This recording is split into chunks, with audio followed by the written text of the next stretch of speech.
Perfectly elastic collisions. Alright, so the main objective of this week's lab is to study the conservation of momentum and energy within a collision between two magnetic pucks of equal mass. Wow. Okay, so to achieve this awesome collision of greatness, you're going to need some tools, right? Because we all need to use tools. The tools for this lab are an air table, two magnetic pucks, a video camera, an air supply, a computer, an SD card, and the computer program Tracker. With these amazing tools, we will get a close approximation of an ideal elastic collision. Now I know what you're thinking. Man, I really hope she reminds us what an ideal elastic collision is, and I shall, because I care. Okay, so an ideal or perfectly elastic collision is one that both kinetic energy and momentum are conserved. So let's take a minute. Let's define some of the terminology that we just heard. Okay, so let's start with momentum. Momentum is basically inertia in motion. Okay, so mass and motion. The formula we use to define it is P equals mv. So momentum is equal to mass times velocity. Now I want you to take a moment and notice that momentum is a vector quantity. Yeah. So we got the little arrows. Yeah. Okay, so, but in this lab we will be specifically talking about the scalar components of momentum. So as this movie progresses, you will see me not having the little arrows when I talk about momentum. And that's because I'm talking about the magnitude of it rather than the vector of it. So the SI units for momentum are kilograms times meters over seconds. We will be talking specifically, when we're talking about momentum, the conservation of momentum in an elastic collision. Okay, so now conservation of momentum just means that the total momentum before the collision is equal to the total momentum after the collision. Or in formula form, we say P1b plus P2b, B meaning before, is equal to P1a plus P2a, A meaning after.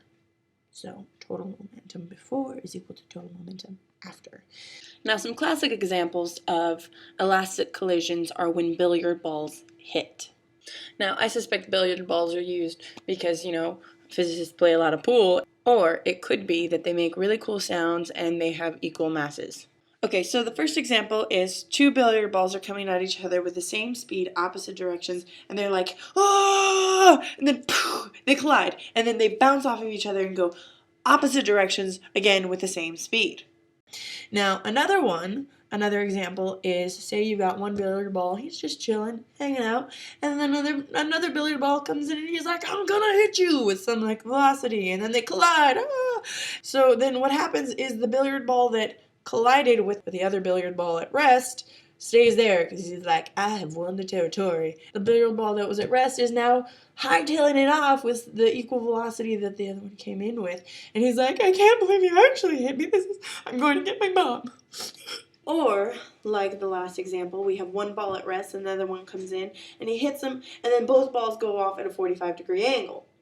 Now, the previous two examples only have 1D motion, meaning both are moving along the x-axis. Now we're throwing in the y-axis. But because they're moving off in equal angles, 45 degrees, they cancel each other out. Cool? Cool. Whoa. Now, in most cases, it is almost impossible to create a perfectly elastic collision because you've got the friction acting on the two objects and all this goodness. And so with the air table, we create basically a frictionless environment. So our magnetic pucks are hovering almost. And so they don't have to worry about being slowed down by the ground. Okay? And because we are using magnetic pucks, they're going to repel each other. So with repelling magnets, we won't lose any energy in them actually hitting or the sound that they give off. With these elements, we can get a really good approximation of a perfectly elastic collision. Now, I did mention energy just now, and we will specifically be looking at kinetic energy, or the energy of motion within our oh-so-perfect system. Well, not so perfect, but you know, a perfect approximation of a system. Okay, so now kinetic energy, the energy of motion, the formula form of this is Ke, kinetic energy, is equal to 1/2 mv squared. Okay, the SI units for this is joules, and I want you to also note that it is a scalar quantity. Scalar quantity. Yay. Now we see this formula, and the first thing I notice about this formula is that it's very similar to something that we've seen before, where I have an m and a v, and then I think to myself, how can I make this easier for me to do?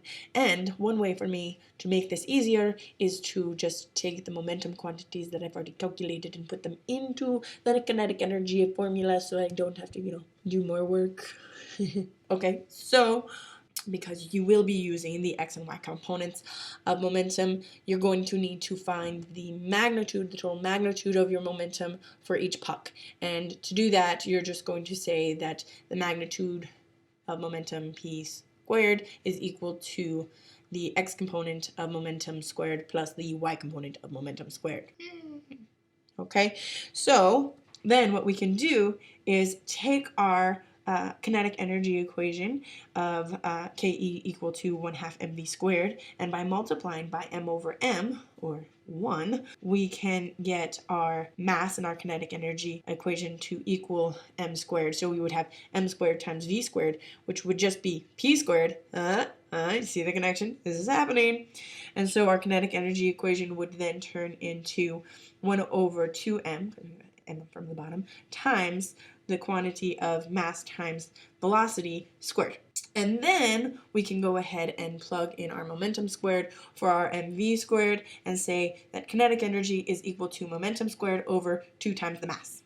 And then, here's a really cool part. Then we can calculate our total kinetic energy for each puck and see if our kinetic energy is conserved through our collision. And then, then we can show the world how amazing we are by putting all of our results into a full and comprehensible write-up. Woo! This is exciting. You're excited? I'm excited.